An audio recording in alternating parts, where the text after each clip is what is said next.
Well, good afternoon, everyone, and welcome to the LAFCO Commission meeting.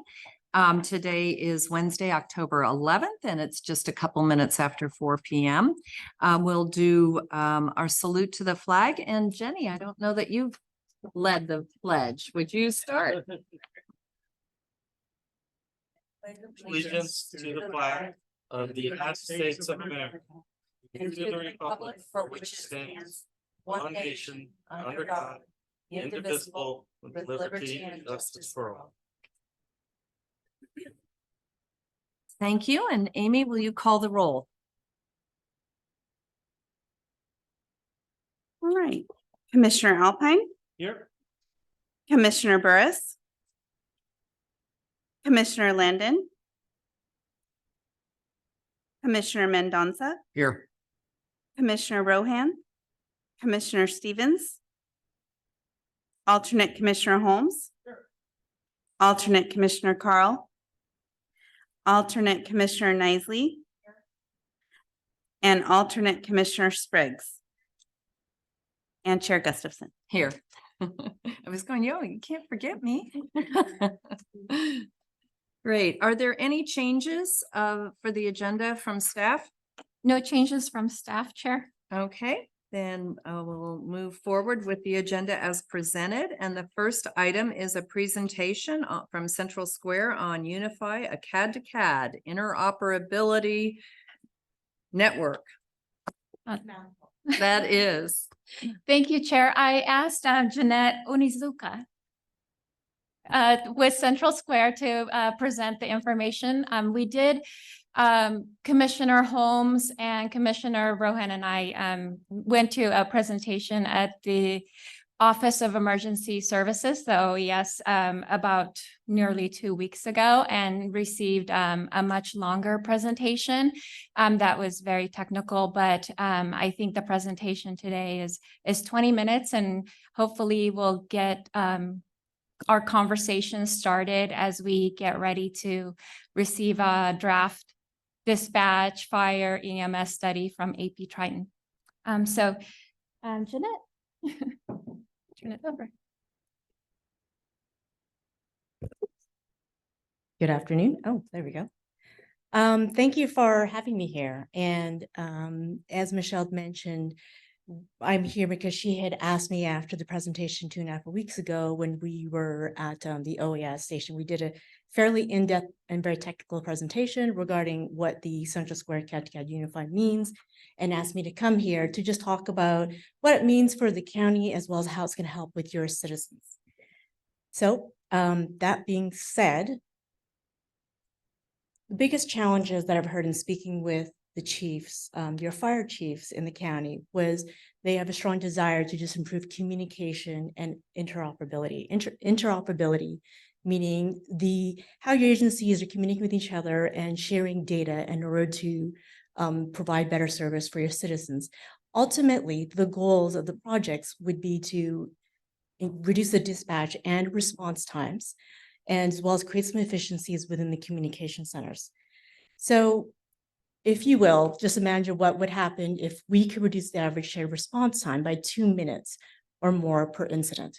So what does those 2 minutes mean for your citizens?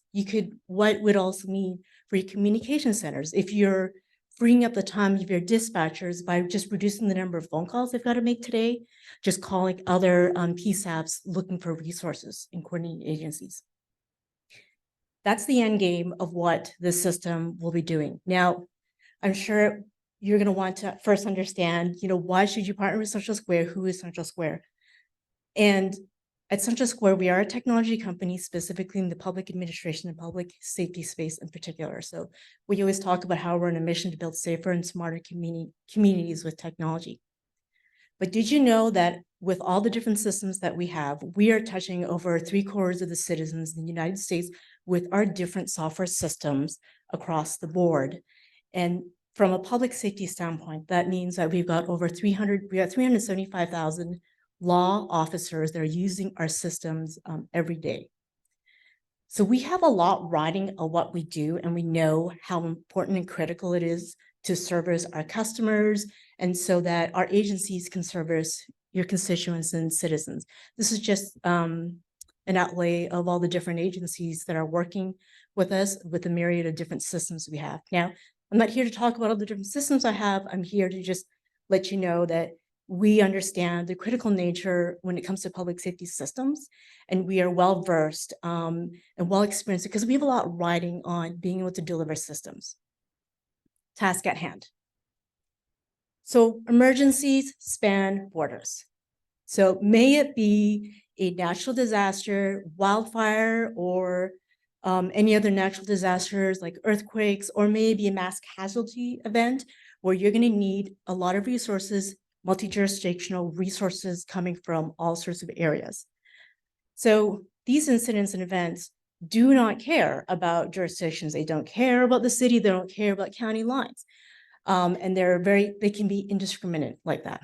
Now, the good news about what your public safety agencies are already doing within the county is they already have communication within each other's agencies and interoperability agreements to be able to ask for resources from each other when the time comes. And that is fantastic. When events are large enough, they're very difficult to coordinate, and they also take time. And this is where the Unify CAD-to-CAD hub comes into play, because we want to automate all of that. So take out the human elements and save everyone time and just create more efficiencies within the county to get response faster.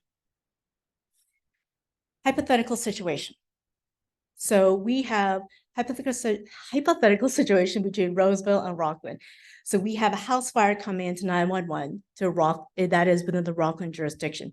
We know that Fire Station 23 is the closest to that house fire with a response time of 4 minutes, but that engine is currently already dispatched to a different incident. Now, the second fire station within the city, Fire Station 24, has a response time of 12 minutes. So we can get another engine there, but it's going to take longer.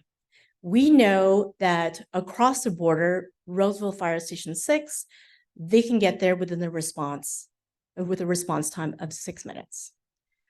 What happens is your call taker and dispatcher picks the phone and calls the Roseville PSAP. And so you got to think like in the context of what's happening at this time. Your center is being inundated by phone calls because everyone's calling in saying that there's a house fire. This is very typical in a communication center. So your dispatcher calls Roseville, asks, I need a resource. Roseville PSAP says, yes, I have a resource, and away you go. But instead of a 6 minute or 4 minute response time, you're looking at 9 minutes because you've lost time between what it takes for that dispatcher to pick up the phone and be able to contact the other PSAP. And that's in a very generous scenario of being able to get through that phone call within 3 minutes. Doesn't always happen. Now, imagine a more borderless response where we've got interconnected CADs, which is what our hub does. So again, same situation, Rockland Fire Station 23, not available. But while the CAD system's already knowing and calculating that your engine within the city boundary is not available, it's already communicating with Roseville, their CAD, and it's already talked to the Roseville CAD and said, do you have resources that are available? Roseville CAD, no one has picked up the phone, says, yes, we do. And the engine gets dispatched and we have a 6 minute response time. This is what it means to be able to automate the communication between disparate technologies and disparate CAD systems between the different PSAP systems. We are reducing the amount of time to dispatch a resource to help your citizens. Now, from a timeline comparison to understand, again, what that timeline looks like. So with the traditional, without the Unify and with Unify, 911 call comes in. What is your emergency? That's 30 seconds. You figure out the response, dispatch from CAD, 1 minute response. But this is where your time savings are. Again, to hone in on the importance of time savings, the CAD system is going to be able to use the logic and algorithms within the software to connect with each other. And within 20 seconds, it's already dispatching the appropriate resources, whereas your dispatchers pick up the phone and still calling. And so you know that your county would not be the first county to do this. We have partners and agencies already doing this within the state of California.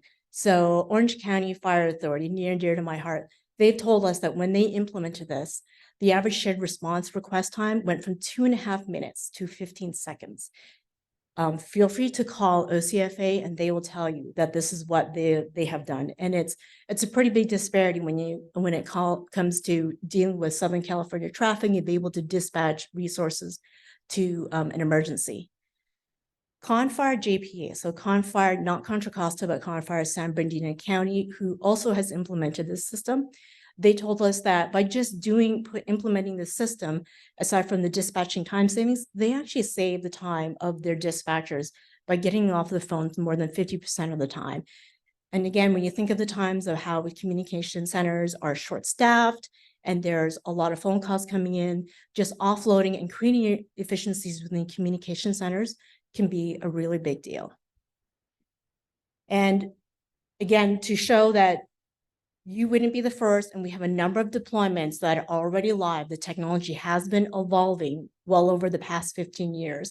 You can see that we have over 32 deployments, and in fact, we have 3 existing deployments between San Bernardino County, San Diego County, and Orange County.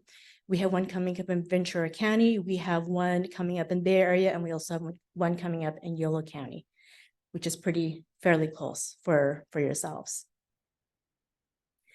And before I move on to a video I wanted to bring up, I just wanted to kind of geographically show you the disparity, the locations of the different PSAPs and how we can get all the PSAPs all interconnected with the CAD systems. And on that, if we could play the video that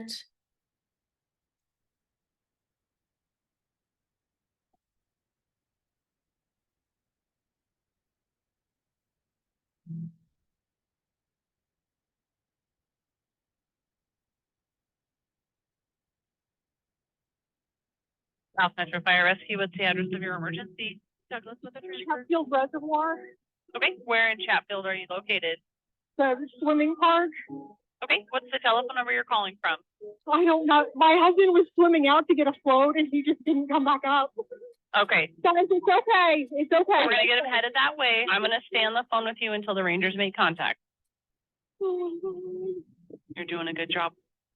At a time like this, your citizens don't care about jurisdictions.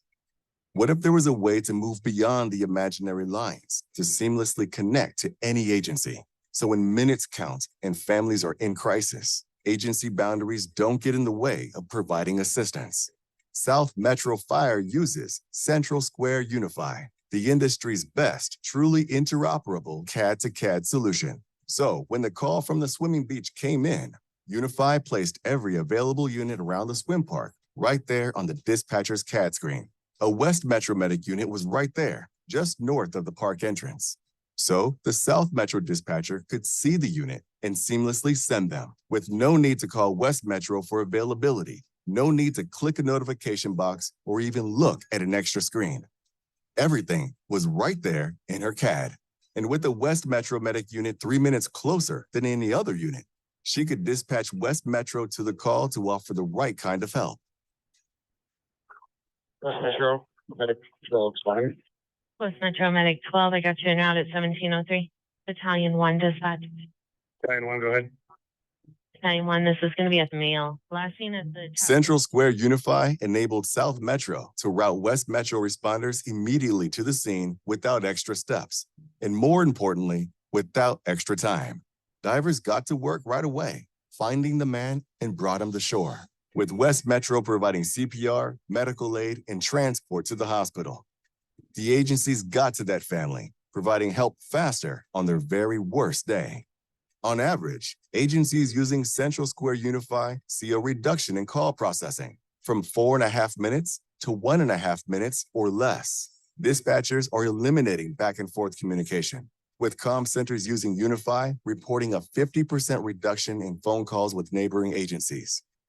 Unify is already connecting agencies across the United States with more than 30 networks and growing, using patented technology that works with any CAD for more than just situational awareness.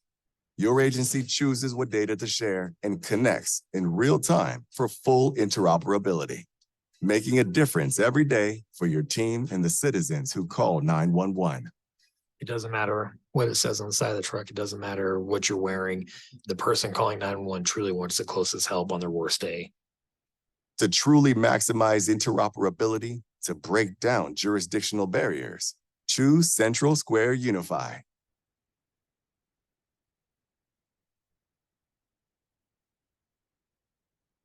Are there any questions?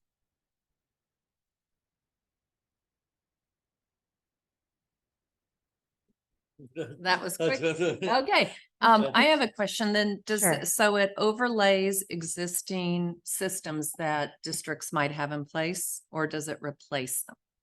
It connects systems together. So we Okay. don't replace CAD systems. Also, because we are a vendor of CAD systems, in fact, we are the vendor for the sheriff's office. We have a unique understanding of how integrations work and how CAD systems interact. So we are not replacing CADs. We are just making sure that we have the means to be able to connect with them. Okay. I think I got it. Susan? I was curious about whether or not you know if federal funding has been used. Yes. So Confire in San Bernardino County was able to UOSI grant funding, which was issued, I think it was 2019, the UOSI grant funding was provided, and then they used it over the next few years. What percentage of say Orange County? What percentage of that would have been a federal grant? I'm sorry, I don't know the answer to that. Okay, all right, thanks. But I can tell you Confire was 100% of it was UOSI. I'm sorry, I didn't understand. For Confire in San Bernardino County, the funding was 100% UOSI.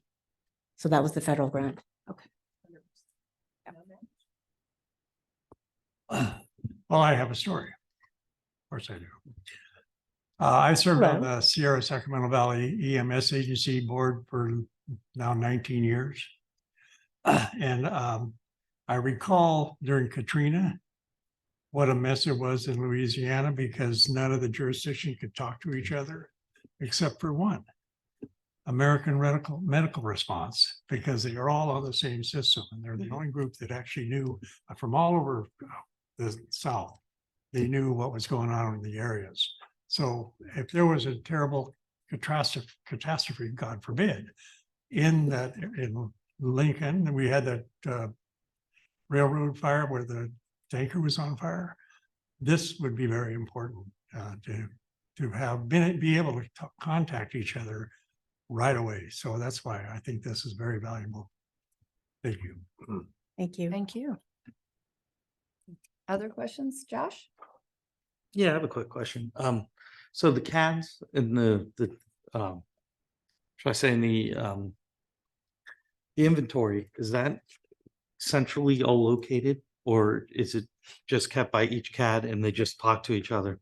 Correct. And they uses the information in each independent system, right? So it's Correct. Okay. And each of the PSAPs and agencies define how much or how little information gets shared, including what resources are available. So it's very configurable in that you can make those definitions yourself. Okay, so basically all it does is allow everybody to look at each other's CADs. Or Well, I mean, kind of- it's mostly just on a request basis. okay. So you wouldn't go into someone else's CAD system per se. If you have an incident qualifies for X type of resources from neighboring agencies, the CADs start talking to each other because you're querying the other CAD and it gives you back the results of these are the units based on what you've said, the type of resources you need and location and response times, including AVL location. These are the units that it recommends. Okay, awesome. Thank you. Yeah, no, of course. Thank you. Other questions from the commission? Am I allowed to ask a question? Okay, I wasn't sure if I was allowed. to. I see you over there. I'm sorry. Sorry. I was just wondering if you have, I'm sure that you would come up with a cost estimate if this was something that the commission decided to move forward with, but do you have an estimate of what something like this might cost for a Yes, I Placer do. County size? Okay, so based on the information I have of the 5 PSAFs between Rockland, Roseville, Placer County, SO, CAL FIRE, AMR, you'd be looking at about 180 to 250. Oh, no, just the one time, and then per year is half of that. How much? It is 180 to 250 for the initial, and then the ongoing is half of that.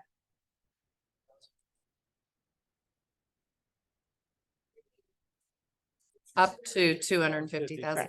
And I'm sorry, when you listed the agencies, did you include the Eastern? Was it Grass Valley Dispatch as well, or? Yes. Okay, okay.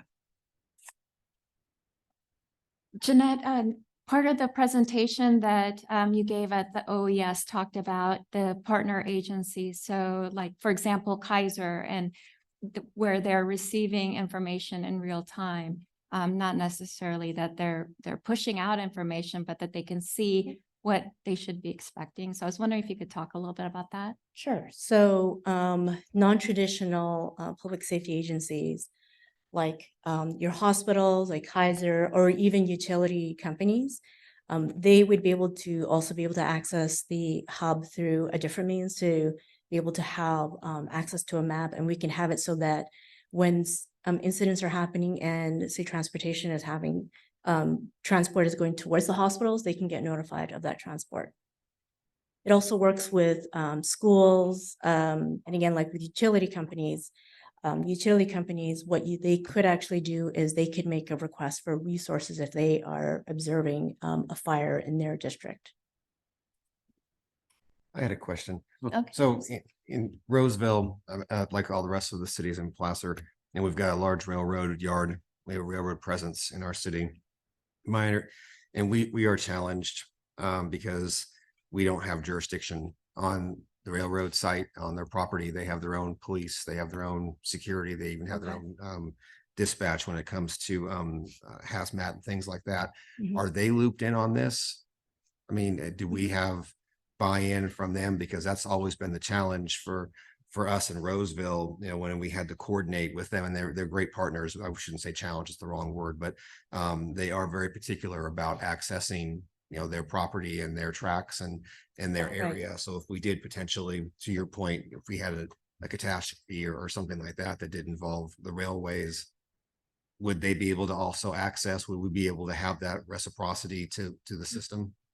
Right. I mean, as long as they're willing to communicate and have that type of communication from their technology to ours, and if they want to be able to, if they don't want something that's so intricate, like when we're going into each other's CAD systems, if they're not so confident of having that type of access, then we could have a more they can have a more limited access with data sharing. So there's a few different flavors in cases like that, but you do still need to get the buy-in from the railroad, but it is possible for other means. If the railroad could be one instance, but if other jurisdictions for some reason or another decided this just wasn't for them, how would that impact how this would all work? I mean, would that greatly, well, I mean, I think I know the answer to this already, but if we don't get all the jurisdictions to buy in, I mean, what's the fix on that? I mean, how does this actually work?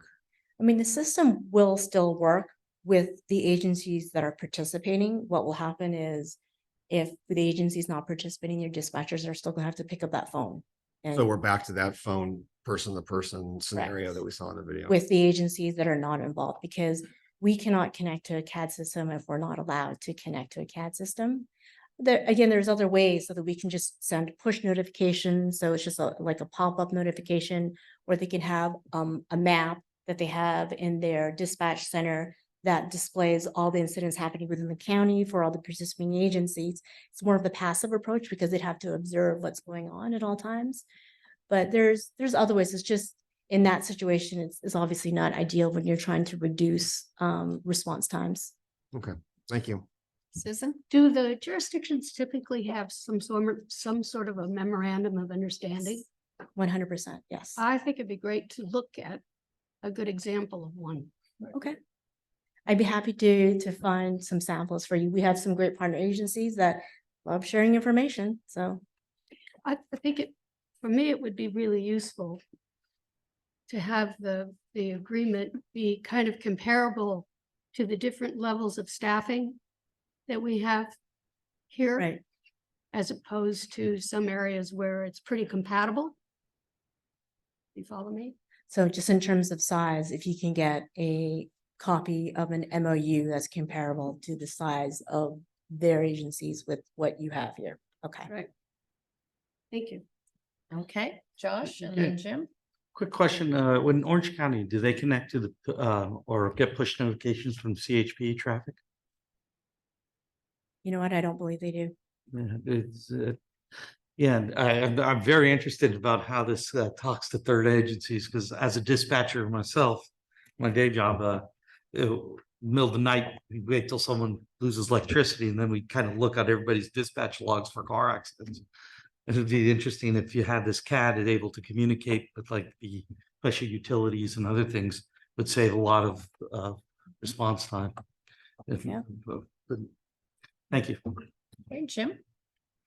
So just to be clear, each of the local dispatch centers would still be in service. And this system would overlay those so they had better communication. Correct. Otherwise, we'd have to build a single dispatch center to house all the dispatch folks. So this is, I would say that's a good comparison. yeah, so it's very cost effective in order to do this. Mhm. And where did you say we were going to get the money? You all see? Oh, I think there's a question from Scott. Yeah, I'll go to the public Okay. in just a second. Are there any other commission questions? Okay, we have a lot of people that know a lot more about this than the commissioners. So if you have any questions for her, I'll start with you and then we'll go to the hand raised. Yeah, either way.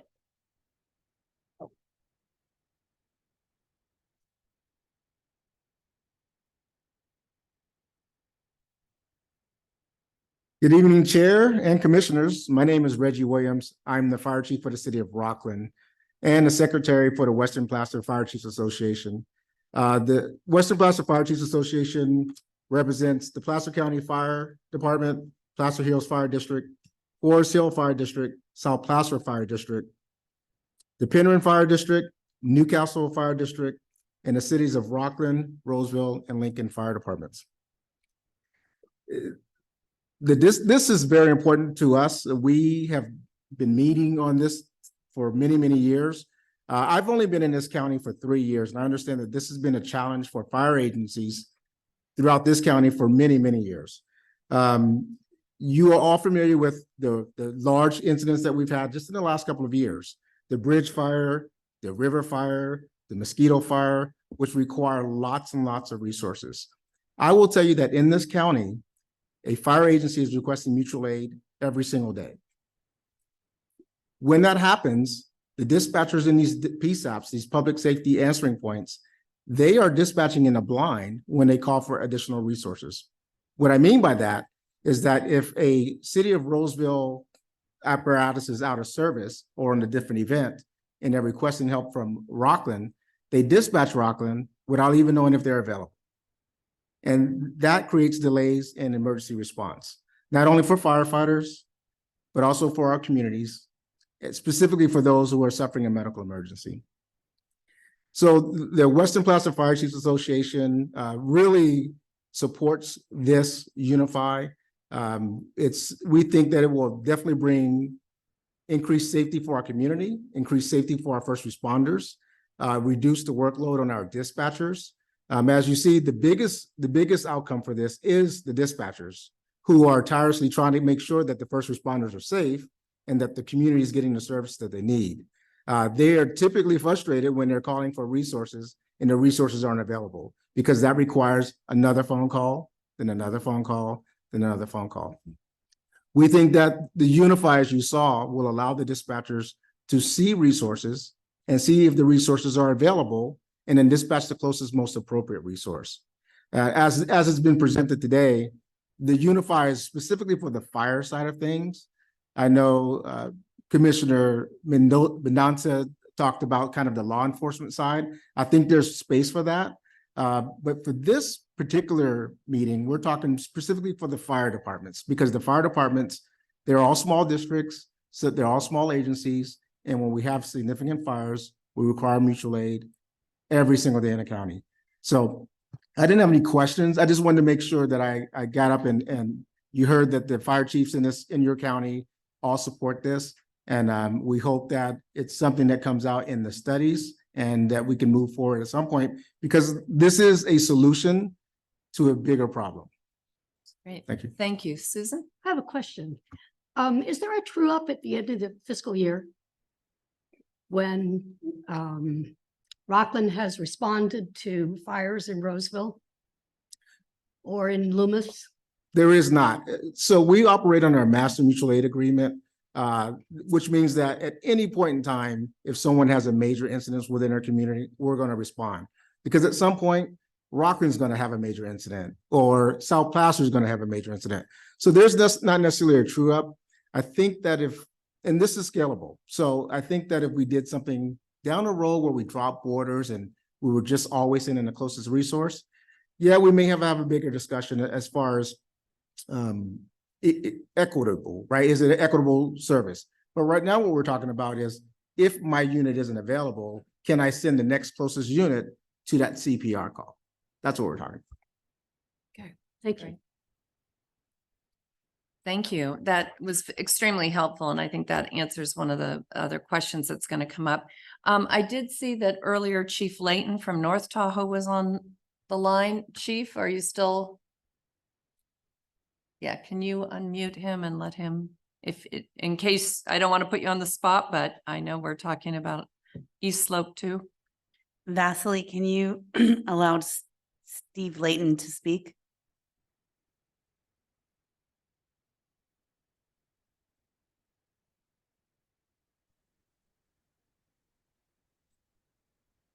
Can everybody hear me? Hello? Chief, it looks like you're available to speak. I don't know if you had any comments or questions. Do you hear me? Hello? Okay, well, we'll come back in case he does. I saw Chief Barty on the line as well. Okay.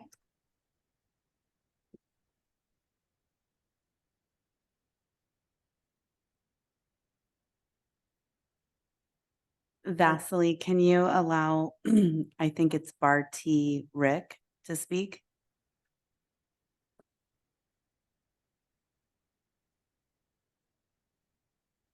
It's Barty. Yeah.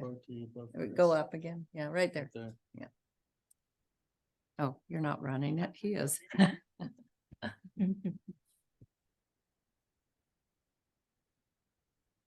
right, I'm unmuted. Okay. Hello, this is Rick Barty. I am the fire chief for the city of Roseville, and I'm also the president of the Western Placer Chiefs Association that Chief Williams spoke about a little earlier. He hit the nail right on the head. For many, many years, there's been quite a bit of frustration with the availability of our PSAPs or our dispatch centers to know when they're dispatching a unit on mutual aid, whether or not that unit is available or not. And the delay that it could cause to where we have to come back and say, engine 7 is not available to go to Rockland because they're on a different call, but Rockland had dispatched us and so forth and so on. Or vice versa, where I've heard our cells being dispatched and I know that engine 7 is not available. So this is an opportunity for the citizens of all the jurisdictions to have the appropriate dispatch sent to their home, or the appropriate units sent to their home to deliver a service to them that they may not get for many, many minutes.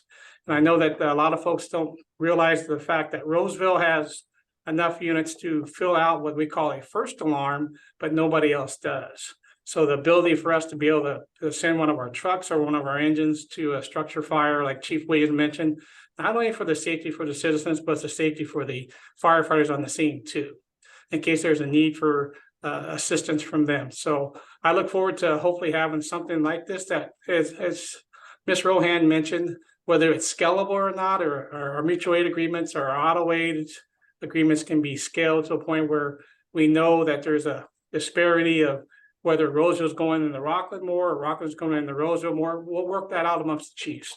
And that is part of what we do. So I look forward to having something like this. I come from an agency that I worked for 34 years, where we dispatched 28 different agencies out of one dispatch center. And then as far west as the California border from Phoenix. So we know that this can work, and it makes sense. And it's the best thing for the citizens. So I look forward to seeing something like this come to fruition. Thank you. Thank you, Chief Barty. And then I do believe Chief Layton was trying to unmute. He texted me saying he supports. So thank you, Chief Layton. We know the technology is an issue sometimes. Are there any other members of the public who would like to ask any questions or address this? This is a presentation for us today, not an action item. So yes, Mr. Schreiber.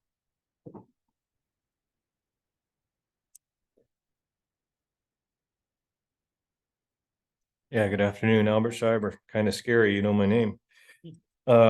Anyway, You're our frequent friend here. Yeah, I actually get frequent flyer miles.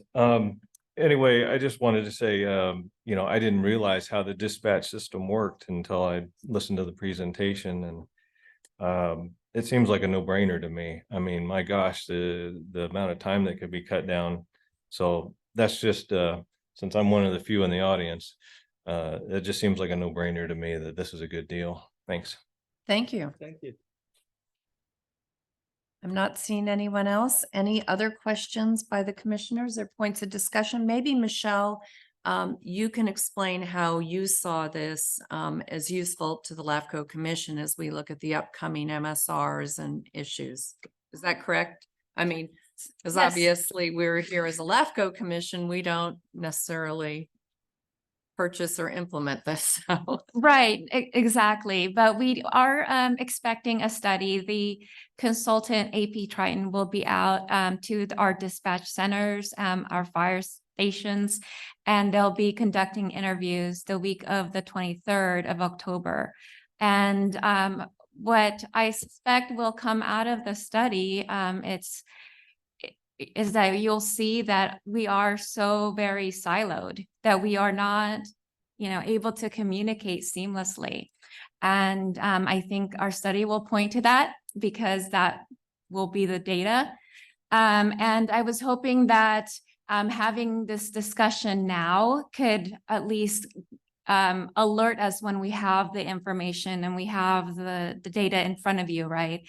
And you could say, oh, okay, there is a solution. We have this problem, but there's a solution. And it doesn't necessarily mean that we all have to, you know, combine all of our resources into one building, or even purchase one new system, that there's something that is much more affordable. I think earlier yesterday, there was an article from San Luis Obispo about their dispatch systems consolidating into one building, and the cost of the building was $39 million. And in my last county, we looked at, you know, having everyone in the building, and I think the quote we got was much higher than that. So that's it can be several millions. And so to have a system that's up to $250,000 and then, you know, less every single year is significantly much more doable. I mean, still expensive, of course, but not in the millions. And then lastly, I think Council Member Albert had his hand up earlier, so I didn't want to take got his question. Oh, answered. okay. Okay, I didn't want to His take up question his was, time. do the agencies support this? And I think, thank you. I think his question was answered. But Scott, if you wanted to raise your hand again, happy to have you. So our study that we're looking at, again, more than just dispatch, you know, response times, et cetera, weight of response. Those are all the things that our study will be looking at. Is very comprehensive. That this is just one part of the study where we can see a lot of efficiencies for our jurisdictions and the citizens. So.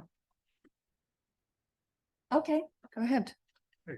Just in your presentation, you didn't have South Placer or Penryn or Newcastle on that. Is that quote that you gave, is that wouldn't it be different if they're included? correct me if I'm wrong, but South Placer is dispatched by the sheriff's office. And so the sheriff's office is it's based on the CAD system, since we're connecting databases. So it's only one connection to one connection. Okay. And it disperses from there. So you're covered. Yes.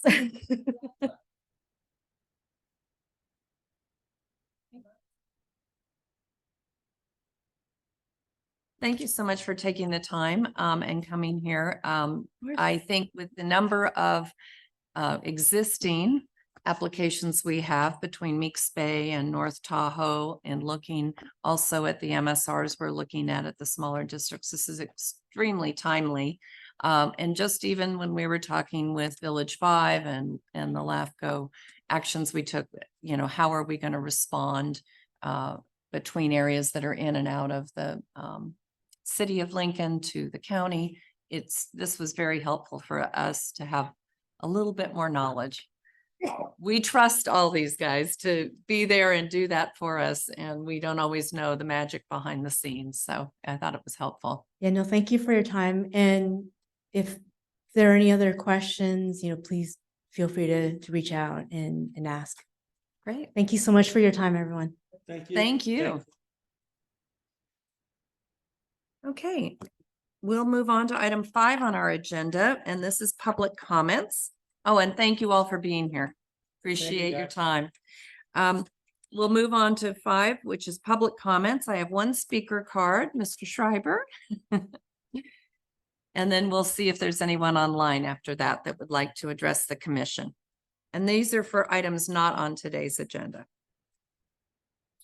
Yeah, good afternoon, Albert Schreiber.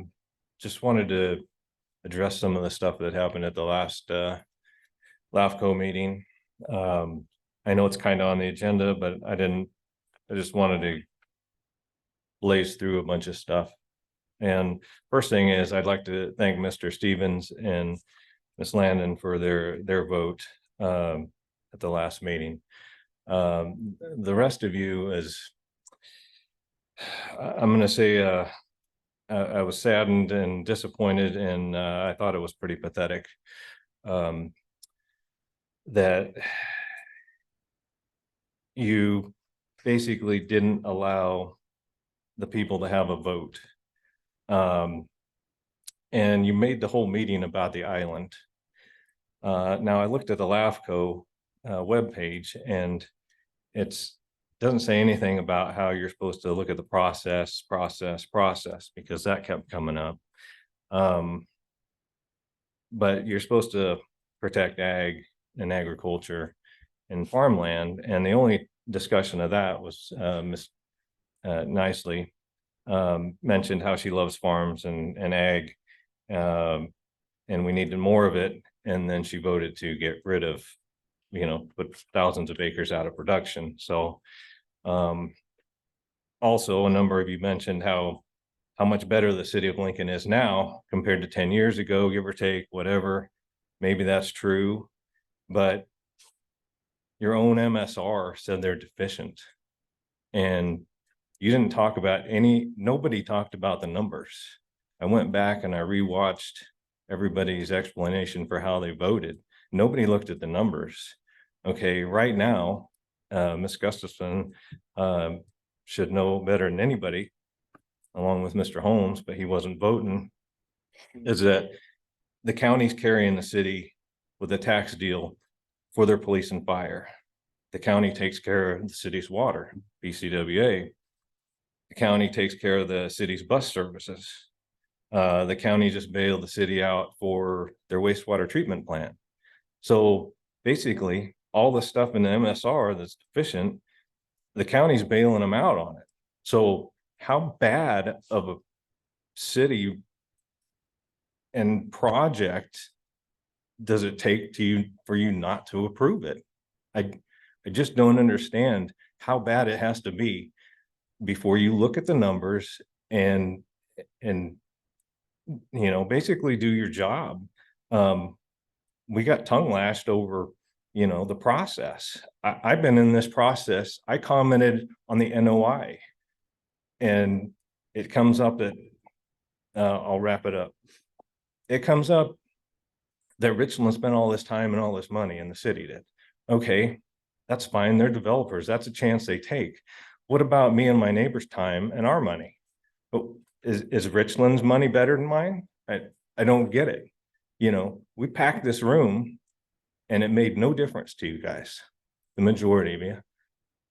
And so that's very frustrating because through the last 8 years of this process that I've been in, this process, Miss Landon was the first representative that me and my neighbors have had. The city doesn't represent us. The current mayor told me that point blank. You don't live in the city. I don't represent you. That was Mr. Joyner less than a week before the last LAFCO meeting. So we have no representation until Miss Landon voted. That's it. And so we've been through the process. Why is our ask not as good as Richland's or the city's? Thank you. Thank you, Mr. Schreiber. Appreciate your comments. Are there anyone else online or in the room that would like to address the commission? If you are, you can raise your hand. We'll unmute you. I'm not seeing any hands go up, so we'll close public comment. We'll move on to our consent calendar. We have 3 items on the consent calendar: minutes from our September 13th meeting, our LAFCO project number 2021-03 City of Lincoln Service Review Study, status report, and then the extension of the lease agreement between Placer County Air Pollution Control District and Placer County LAFCO. Do any of the commissioners have questions or comments on these items? I'd entertain a motion then, or is there any members of the public with any comments on the consent calendar? Okay, then I move we approve the consent calendar. I have a motion and a second.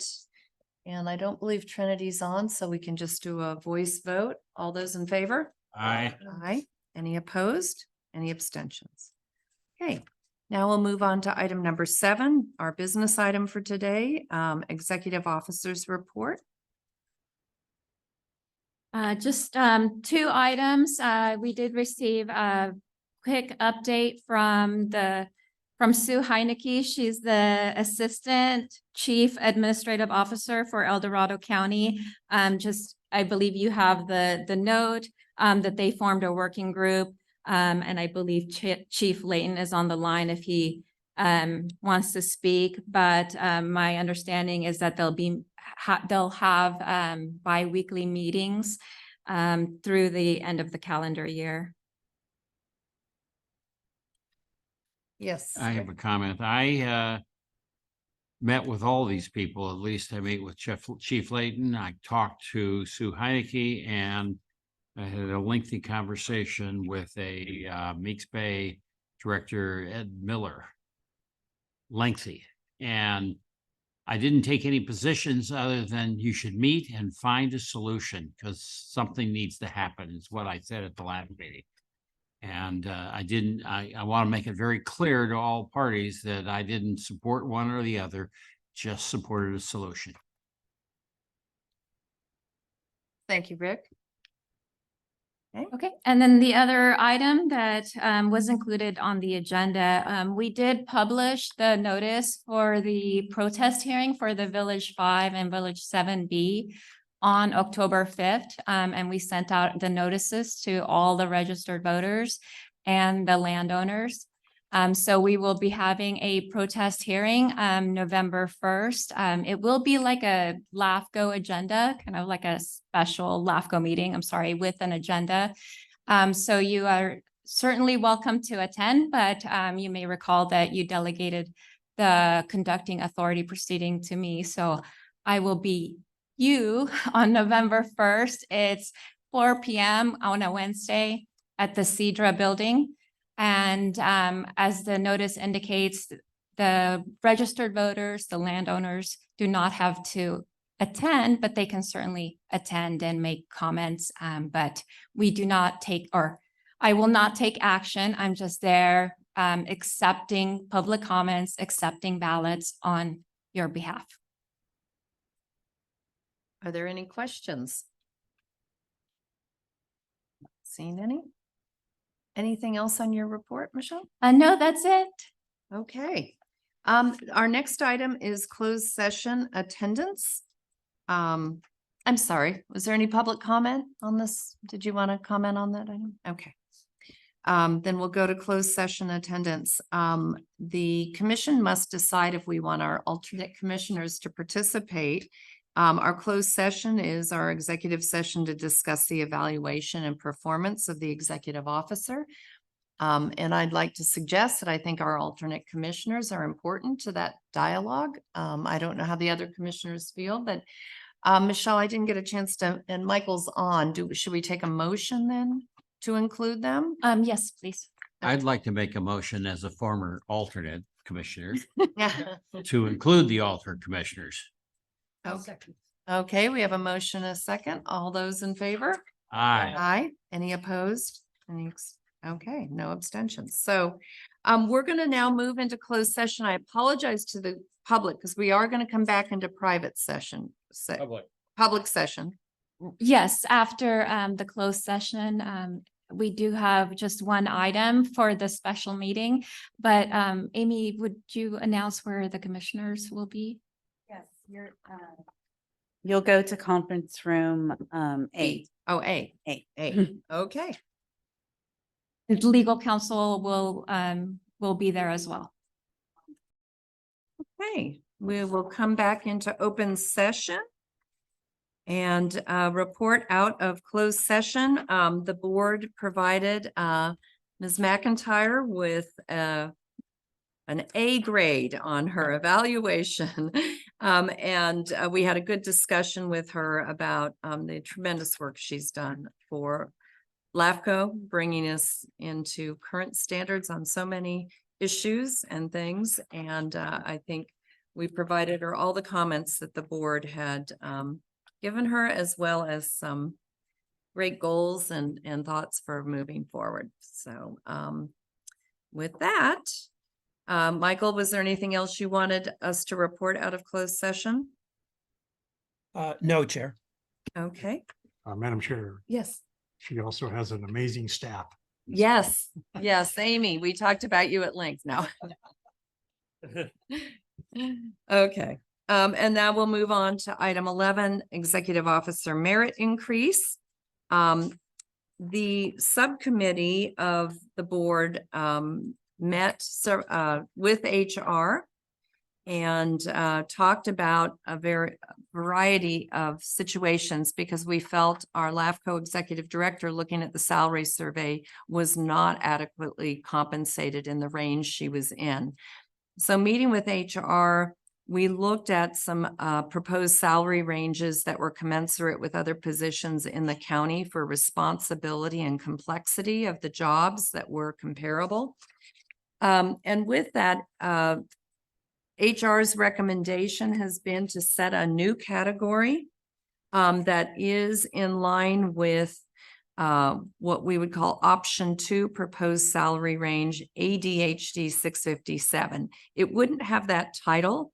It would be a new category. And I'm sorry, I was just looking, I couldn't remember what it was, but 900 special pay, but it would be the same salary range. So we would suggest starting, Michelle, at step 6, commensurate with step 6 of that range would be the new step 6 of the new range. And that would be an increase to $180,024 annually, a 13.1% increase in salary. And setting in that new range, and within that category, she would move up the steps there and be granted COLAs. The question we have that we weren't able to get resolved was the COLA process, and ensuring that she's part of that COLA process and how we set that. So I think that's adequate report, unless and now if there's any discussion.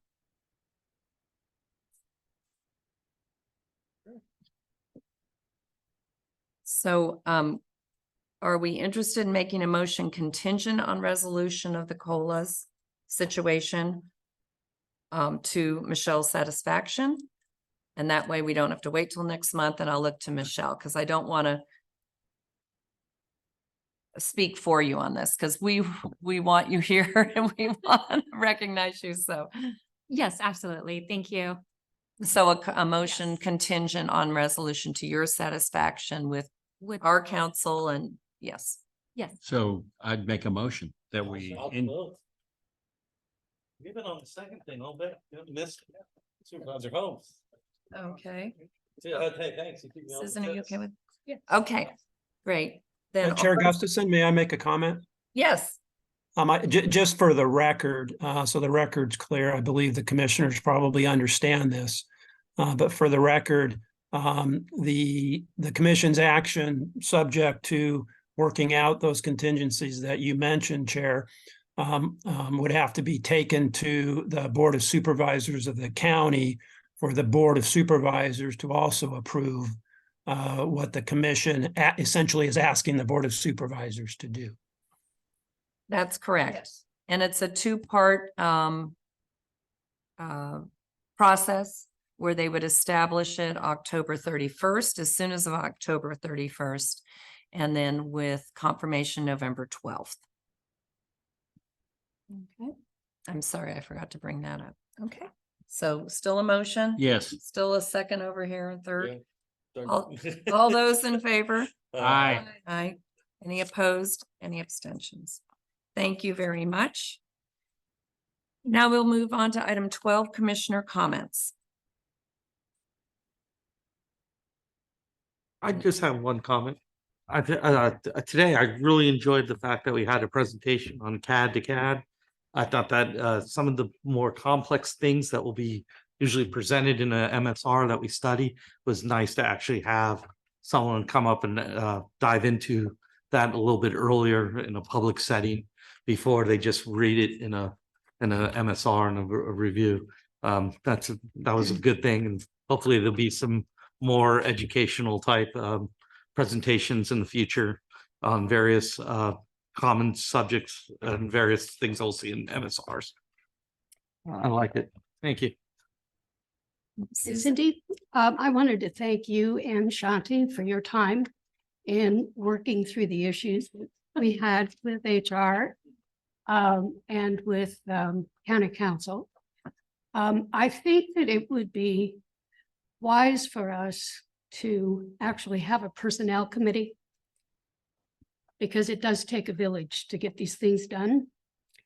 And it can be very restrictive in terms of what the personnel committee does.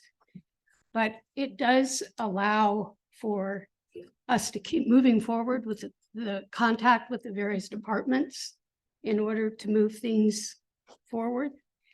And if somebody isn't available, another one or two people can keep working on it so that we can make our deadlines a little easier. I think that's a great suggestion, especially as we're challenged now with the position you had advertised and lack of applicants for. Oh, that would be fantastic. Because I will, for example, Commissioner Rohan, I had asked her to help with our recruitment, and then there was one day you weren't available, and then so I went to Commissioner Spriggs, and right, so having a set group would be very helpful when, when I need that extra support. So I can come back with a request to form a committee at the next meeting. That'd be great. Yeah, I think that would be great. We could take action on it, the November meeting. Okay. The other thing that I would like to suggest is that we ask our executive officer to put together a set of the policies that we currently operate under and agendize it for a future meeting for us to have a discussion about where we ought to prioritize working on these policies.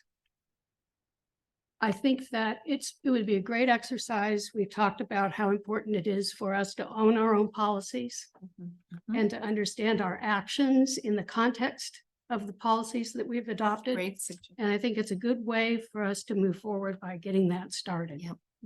Absolutely. Yeah, that would be fantastic because it's also sometimes shocking to me which policies we don't have. Right. As we're about to take action, is that Right, it's like, a next special Right. meeting? oh, okay, that doesn't exist. So I can do that. I can bring it, if not November, then soon, Okay, very soon. thank you. Okay. Any other commissioner comments or alternate commissioner comments? Okay, then we'll adjourn this meeting. Do I have a motion to adjourn? So move. Second, all those in favor? Aye. Any opposed? None. Okay. Then we'll move on to our special meeting. Speaking of policies. So do I need to call us back to order? Okay, I'm calling us to order and we'll do a roll call again. Trinity's not on, so. So we'll call. All right, Commissioner Alpine, Here. Commissioner Burris, Commissioner Landon, Commissioner Mendonça, Here. Commissioner Rohan, Here. Commissioner Stevens, Here. alternate Commissioner Holmes, alternate Commissioner Carl, alternate Commissioner Nisley, alternate Commissioner Spriggs, and Chair Gustafson. Here. Okay, and with that, we have one business item, and that is a protest hearing policy. Michelle. The policy before you is so that we are very clear and transparent with the upcoming protest hearing for the Village 5 and 7B annexation to the city of Lincoln. I received so many questions and I was repeating the same information, but sometimes, you know, I was afraid that maybe I wasn't providing everyone with the exact same information. So I thought it would be better to have the policy in place ahead of the protest hearing. I did have council review it just to make sure that it's consistent with the Cortese Knox Hertzberg, the LAFCO law. And so he did review and edit. There will be some additional additions that we'll have to make in the future as we're doing an overhaul. For example, including a definition for what does duly authorized mean. So we'll need to include that. But that's really just for the landowner side of the equation, right? The registered voters, it has to be the registered voter signing. But for landowners, sometimes they have agents that represent the landowner, and sometimes it's in a trust, for example. So we'll just need to include some definitions. So, but otherwise, I think the policy and the procedure will help us in the next couple of weeks.